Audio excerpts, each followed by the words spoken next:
वकील बहू। जनक पेशे से एक बहुत अच्छी वकील थी, लेकिन कहते हैं ना, बहू कितनी भी बड़ी तोप क्यों ना हो, सास के सामने तो भीगी बिल्ली ही होती है।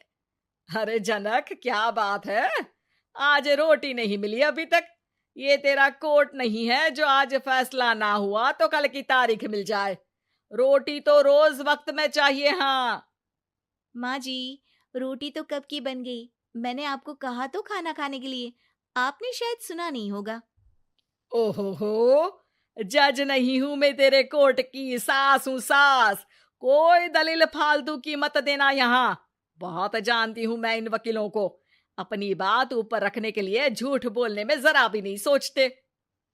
तभी वहां जनक के ससुर आ जाते हैं। अरे भाग्यवान, क्यों बेचारे के काम को कोसती रहती है हमेशा। मैं भी तो था वहां जब ये आई थी तुझे रोटी खाने को बुलाने के लिए। सास को तो अब गुस्सा आ जाता है कि कैसे किसी ने बहू की साइड ले ली। अरे वाह जी वाह, वो तो मैं जानती थी कि कोई ना कोई गवाह तो ये पेश कर ही देगी। पर मैं तो अब सीधा खाना खाकर सोने जाऊंगी। मुझे आदत नहीं है किसी से बहसा बहसी करने की।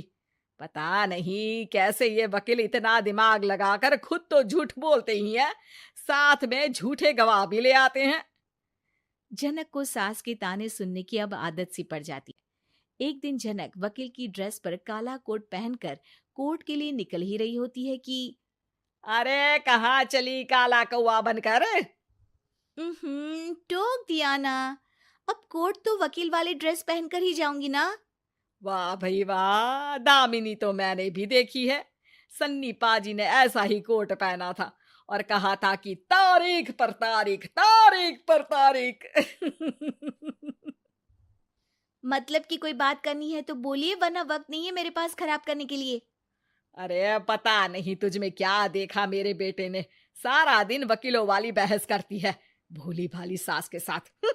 अच्छा सुन, जो इतनी बहस मेरे आगे करती है ना, जरा अपने बॉस से कर ले, जो 1 साल भी ना हुए तेरी शादी को और काले कपड़े पहना दिए। अंदर जा और लाल कोट पहन कर आ, पता तो चले कि नई नवेली शादी हुई है। अरे माँ जी, कोर्ट में मेरा बॉस क्या करेगा? ये तो पूरे देश की ड्रेस है वकीलों के लिए। लेकिन सास तो ठहरी सास। अच्छा, तो कोई जरूरत नहीं है 2-4 साल कोर्ट जाने की। शादी थोड़ी पुरानी हो जाए तब इजाजत दे दूंगी मैं तुझे काले कपड़े पहनने की। अब क्या था, मन मारकर जनक को लाल रंग का कोट पहनकर कोर्ट जाना पड़ता है। उसके जाने के बाद आहा, बढ़िया, ये पूरे देश की ड्रेस की बात करने वाली। अरे पहना दिया ना लाल कोट। अब सास आए दिन या तो जनक को उसके काम का ताना देती, या फिर उसका काम छुड़वा देने की धमकी। तंग आकर एक दिन जनक पति से कहती है, मैं सोच रही हूँ कि कोर्ट जाना बंद ही कर दूं। अरे क्यों यार, इतना अच्छा करियर है, क्यों छोड़ने की सोच रही हो? अरे लाल रंग का कोट पहनकर जाना पड़ता है। हर बात पर सास ताना देती है कि वकील तेज होते हैं, सवाल जवाब करते हैं, झूठी दलीलें देते हैं। अरे तो ठीक है ना, वो जो कहती है अपनी समझ से कहती है, लेकिन तुमको तो पता है ना कि सच्चाई क्या है। जनक को पति की बात से हौसला मिलता है कि तभी घर पर कुछ लोग आ जाते हैं। अरे आइए पंच साहब, कैसे आना हुआ? अरे भाई साहब, सुना है कि आपकी बहू वकील है। तभी वहां सास आ जाती है। हाँ है तो, लेकिन क्या हुआ? फिर कहीं बहस कराई क्या? अरे हम तो खुद दुखी है उसके व्यवहार से। अरे भाभी जी, आपको तो पूरा मोहल्ला जानता है कि आप कितना बोलती है। फिर हम यहाँ बहू रानी की कोई शिकायत नहीं, बल्कि अपनी परेशानी लेकर आए हैं। ससुर जी खुश हो जाते हैं। हाँ हाँ, मैं अभी बहू को बुलाता हूँ। जनक वहां आती है, सबको नमस्ते करके बैठ जाती है। बहू रानी, हमारे गांव में बड़ी मुसीबत आ गई है। अब तो पूरे गांव की जिम्मेदारी मानो तुम्हारे कंधों पर है।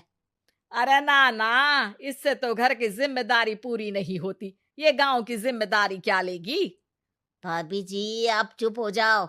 यहाँ पढ़े लिखे लोगों की बात हो रही है। आप जाओ, जरा रसोई से सबके लिए चाय लेकर आओ। मैं कॉफी लूंगी। हाँ हाँ, वकील साहिबा के लिए कॉफी। सास सर पैर सब पटक कर वहां से निकल जाती है। बहू, गांव में पानी नहीं आ रहा है, पड़ोसी राज्य ने हमारा पानी रोक रखा है।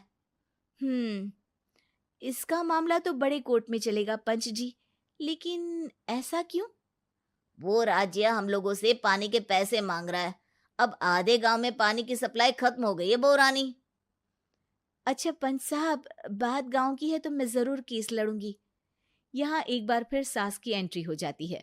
अरे वाह जी वाह, ये काम करवा लो, आप हमारी बहू से बहुत अच्छा करती है। मैं हूं सीधी सादी सास। इस लड़की ने कैसे लड़ लड़ कर मुझे साइड कर रखा है, ये तो अब आपको पता चल ही जाएगा।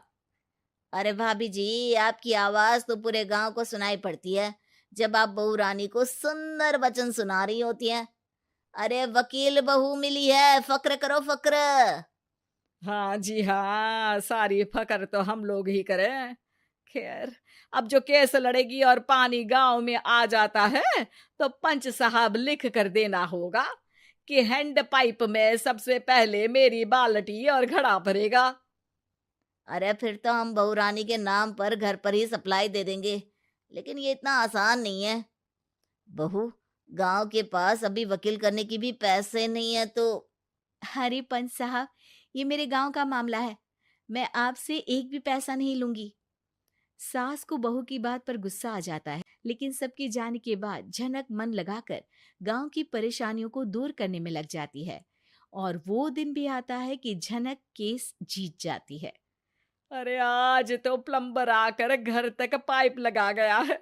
खुश हो जाओ, मेरे कारण तुम लोगों को घर के अंदर ही पानी मिल जाएगा।